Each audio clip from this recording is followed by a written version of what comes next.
Ini nak kasih satu CLS 350 luxury car, customer Tumang jual. Kereta tarik isu merah, cat original, satu owner, mileage original, tak ada accident. Kereta tak ada apa-apa nak bikin. You boleh panggil mekanik, boleh panggil kita cat merah datang. Bincang harga aja, customer nak 30 lebih aja.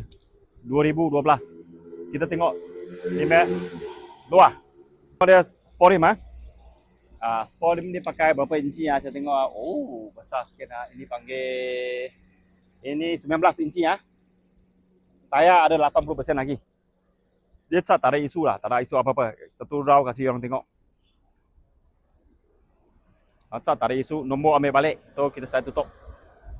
Biasa pakai macam ni memang macam ni ada banyak. Cat tak ada isu, sini ada sikit cala lagi. Kalau tak mau nak touch up ke apa ke, kita belakang baru cerita. Lepas itu kita pergi tengok halaman dia. Tengok ini dia tak ada pakai film ni tengok dia punya cermin terus dia punya tepi side mirror tengok dia punya cermin tengok so macam sport car. Door stream, cushion, steering, mileage 180 lebih, 2012 180 lebih sudah kira macam ini condition Mercedes punya ini ada sunroof ni tapi dia pakai M-Matic ini model semua pakai M-Matic ni okey. Tengok belakang ni belakang ni yang tadi saya cakap ni dia hanya 4 seater saja, tengah tak ada ni so 4 orang duduk ni. Ini yang world number 1 coupe 4 pintu ni. Biasa coupe 2 pintu ni, tapi ini world number 1 4 pintu untuk 4 orang duduk. Ini yang special sikit. Dia pakai V6 engine 3.5.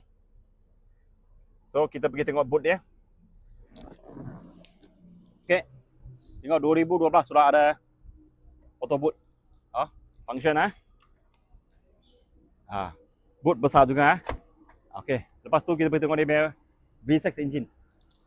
Ini tak ada accident saya tak tunjuk banyak sebab cat original report accident ni saya check.